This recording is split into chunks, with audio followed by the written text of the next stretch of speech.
It started in Havana, then West Los Angeles, and finally West Miami. That journey has defined who I am. My family left Cuba not as strangers, but as exiles carrying memory, name, and claim. On my father's side, they had built one of the island's most respected tobacco companies, until Castro seized everything. My father and grandparents found work at the American embassy, alongside diplomat Alan Turner, whose daughter Kathleen would one day remind me of the ties that saved us. On my mother's side, the story was just as remarkable. She is from Cienfuegos, fluent in English, and the niece of Santiago Rey Perna, a signatory to the 1940 Constitution of Cuba. Marked by the revolutionaries, he survived an assassination attempt and later escaped through the Brazilian embassy. We came from a Cuba that was cultured, cosmopolitan, and constitutional. A Cuba the world never understood. In Exile, our story unfolded in Los Angeles. My father co-owned Coast Audio Systems, wiring the heartbeat of the city's music scene. He worked with Eric Burdon, who later wrote Fidel's Fantasy, Joni Mitchell, and others shaping the sound of a generation.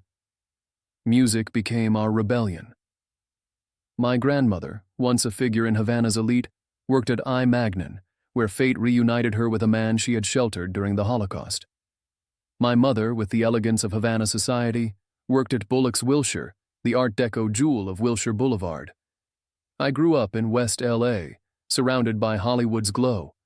I attended Uni High, worked at Mann's Westwood Theater during movie premieres, and even appeared on American Bandstand. The soundtrack of our youth was KLOS-FM, Tower Records, and Nights Driving Mulholland. We were children of exile and children of Hollywood, bridging two worlds. Later, in Miami Beach, I met Kathleen Turner, who remembered her father's role in our escape. In that moment, life came full circle.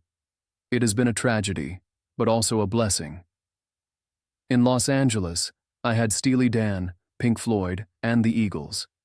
In Miami, I had Almodovar, Que Pasa USA, and the privilege of watching a small exile community transform the city into a world-class, bicultural capital.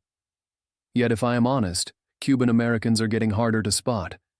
I call it the Cameron Diaz phenomenon. Exile Anglos. Yet when Miami finally has its Berlin Wall moment, we will see them all celebrating Cuba's long-awaited freedom. Miami will party like it's the end of World War II. Still waiting. Still invisible. Still hopeful.